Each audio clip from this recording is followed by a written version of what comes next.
Hi, Paul Mansell here with Ukulele Magazine.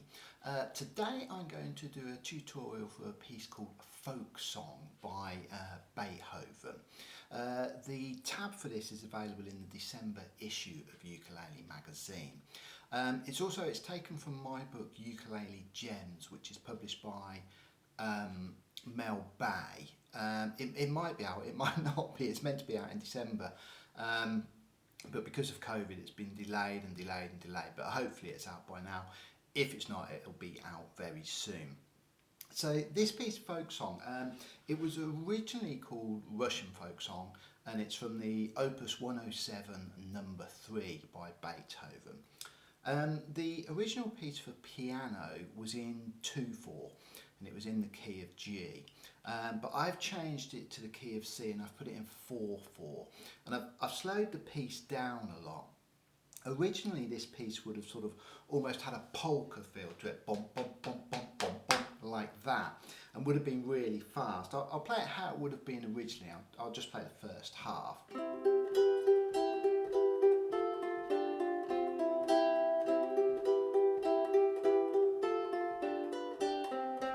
So it would have been really quick, and you can imagine that on a piano, sort of one, dum, dum, dum. However, I've slowed it down a lot, and on the ukulele it takes on quite a different feel really. If you play it slow, I much prefer it. If you want to play it fast, you're welcome to, but for me it works much better with a 4/4 feel and much slower. I'll play the whole thing through and then I'll explain how you can get the best out of this piece. So here we go.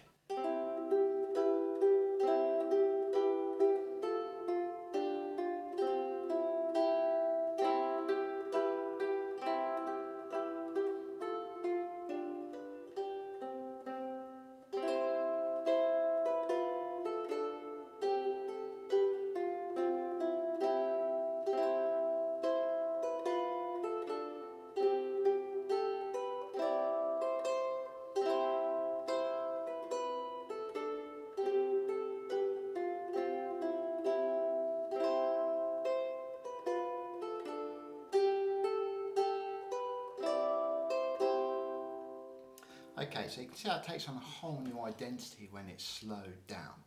So the way this piece is written, the top line, as you look at the tab, the top line is the melody.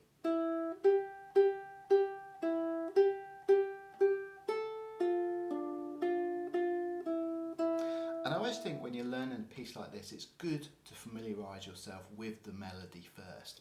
As you're doing that melody, try and alter your fingers if you can. So try not to rely on one finger. Try and alter those fingers just to get a more syncopated, a more even feel. It's a very clever piece because the melody in itself is actually really dull. But what Beethoven's done very cleverly is he's changed what's going on behind it. He's changed the harmony. I've added a little bit to it. He had single notes that were altering, and I've actually put chords behind it because on the uke it's quite hard to project the sound, isn't it, compared to a piano. So that little melody,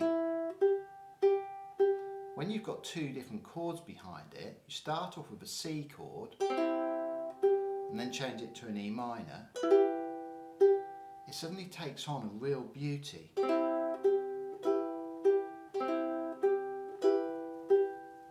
Okay, it's also a fairly repetitive piece, so I tend to split it up in 4 bars. The second set of 4 bars I would look to change the tone that I'm getting. Have a little listen.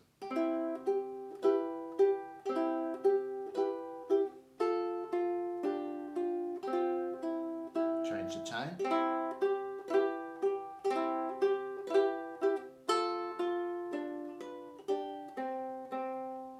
To change the tone, I'm just moving my hand back here. It's called Ponticello, near the bridge. You get that metallic sound. And with a piece that's repetitive, beautiful as it is, but repetitive, it's really good to try and change the tone on it.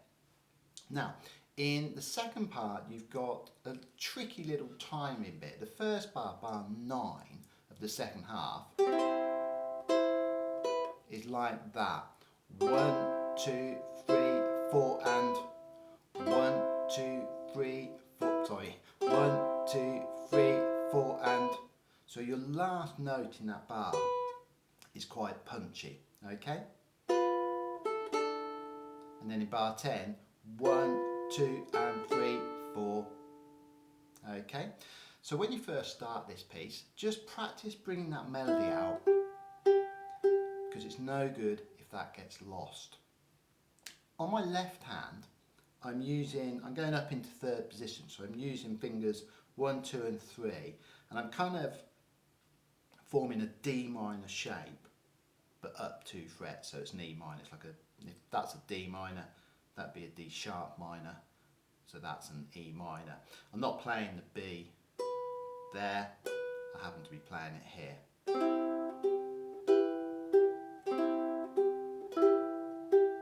And you can see I'm placing my fingers in the order that I need them. Try and keep your fingers as close to the fretboard as possible. Because the melody is the top line, the highest note there, it's quite good if you can do a little arpeggioed roll. So rather than, if you just do a tiny little roll, so I'm actually playing 1, 2, 3, just really quickly, it brings that top note out. It's the last note you hear. It's no different to when I play a C chord. If I do an arpeggioed one, that note is dominant, really, because dominant sort of sound-wise, because it's the last one I hear. So if I do that little roll, it stops the melody getting lost within the piece.